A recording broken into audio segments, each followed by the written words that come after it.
تم یہ کبھی نہیں جان سکتے کہ معجزے کب اور کن شکلوں میں تم تک پہنچائے جاتے ہیں، اس لیے مانگتے رہو، امید کرتے رہو، انتظار کرتے رہو۔ جب تم اللہ کے فیصلوں پر خوش ہونا سیکھ لیتے ہو تو وہ بھی تمہیں تمہارے فیصلوں سے نواز کر راضی کر دیتا ہے۔ وہ کبھی کبھار تمہارے ارادوں کو اس لیے ناکام کر دیتا ہے تاکہ وہ تمہیں تم سے بچا سکے، کیونکہ کبھی کبھار تمہیں بھی خبر نہیں ہوتی کہ تم اپنی جانب کس طوفان کو لگا رہے ہو۔ اللہ تمہاری دعاؤں کے جواب ان ذریعوں سے دیتا ہے جو تمہارے لیے بہتر ہوتے ہیں، ان ذریعوں سے نہیں جنہیں تم بہتر سمجھتے ہو، کیونکہ کچھ چیزیں تمہاری سمجھ میں کبھی بھی نہیں آ سکتی۔ اس لیے اللہ نے کچھ جواب بس خود تک محدود کر رکھے ہیں۔ لوگ تو تمہاری سن کر تمہیں بس دلاسا دیں گے اور پھر تمہیں بھول جائیں گے۔ بس ایک اللہ ہے جو تمہیں کبھی بھی نہیں بھولے گا۔ جو دروازے تمہیں بند نظر آ رہے ہیں ان تک پہنچنا ناممکن نہیں ہے، بس ان تک پہنچنے کا راستہ تمہارے سوچے ہوئے راستے سے الگ ہے۔ لوگ تو تمہاری کہانی سن کر تمہیں دلاسا دیں گے اور پھر بھول جائیں گے۔ بس ایک اللہ ہے جو تمہیں کبھی بھی نہیں بھولے گا۔ انہیں یہ بے بسی دکھا کر کیا کرنا جو اسے سمجھ ہی نہ سکے۔ تمہارا در صرف وہی جانتا ہے جو تمہارا دوست بھی ہے اور رب بھی ہے۔ تو پھر یہ مت سوچو کہ مستقبل کیسے بدلے گا، بلکہ یہ یاد رکھو کہ جس لمحے میں تم ابھی ہو تمہارا رب اس لمحے کو بھی تمہاری اگلی سانس آنے سے پہلے بدل سکتا ہے۔ یہ بھی تو ممکن ہے جس سے مایوس ہو گئے ہو وہ معجزہ ہی تمہارا نصیب ہو۔ یہ بھی تو ممکن ہے کہ تمہارا نصیب اس آخری دعا کا منتظر ہو جو تم نے ادھوری چھوڑ دی۔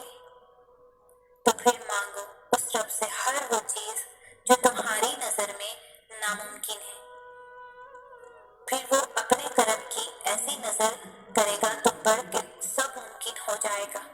یہ اسی کی تقسیم ہے کہ وہ کچھ کو بن مانگے ہی عطا کر دیتا ہے اور کچھ کی پکار اسے اتنی پسند ہوتی ہے کہ وہ انہیں بار بار سنتا ہے۔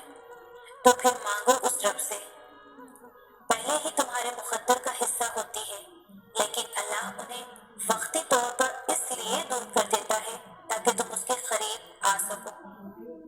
اللہ بس دیر اس لیے کر رہا ہے تاکہ تمہاری آواز کچھ دیر اور سن سکے۔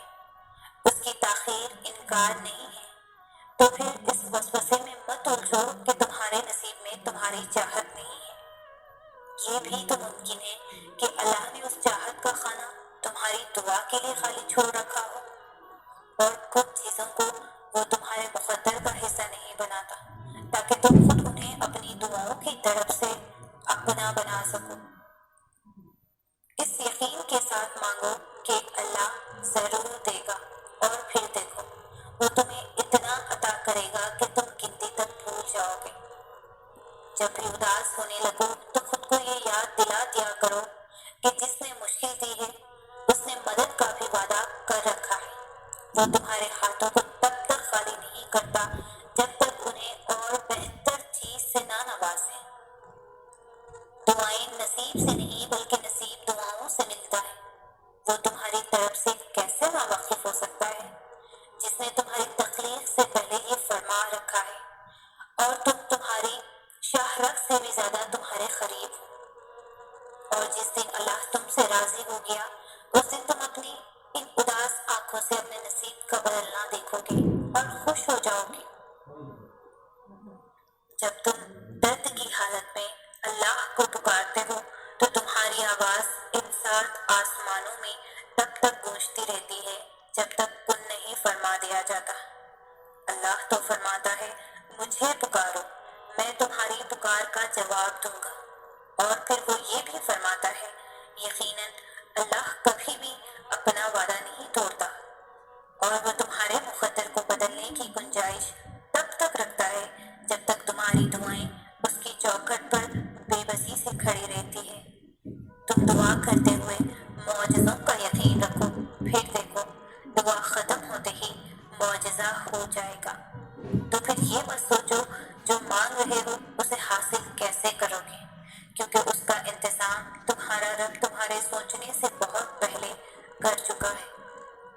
جو تمہیں بے چینی میں مبتلا کرتا ہے وہی تمہارے لیے اس بے چینی سے تسکین بھی نکالتا ہے، اور پھر وہاں سے راستے بناتا ہے جہاں سے تمہیں امید بھی نہیں ہوتی۔ تو اگر تم چاہتے ہو کہ